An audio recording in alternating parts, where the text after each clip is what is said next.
So in the third question of this first exercise, we have been given a multiplication product, and in this product we can see the letter A.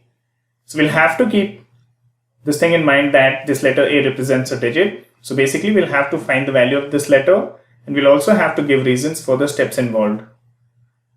Now let us observe the multiplication in the ones column, where we see that A times A gives us A. Now let us consider all the digits for which this combination is possible. Now if we consider the value of A to be 0, the whole product results in 0, which is not possible because the answer here is not 0. Hence this condition is ruled out.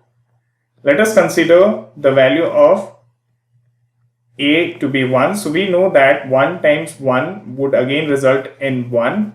But if we consider this condition, we'll have 11 times 1 and we'll get 11, which we can clearly see is not possible because we have a 9 at the tens place.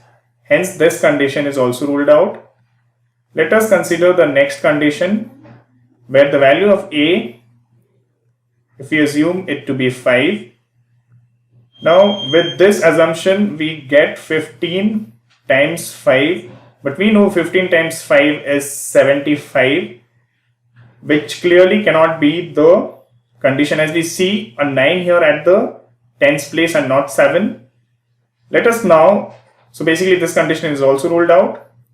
Let us now move on to the next condition, where we consider the value of A to be 6. Now if the value of A is 6, we'll have 16 times 6, and the result of this product would be 96, where we see that we definitely have this 9 here at the tens place.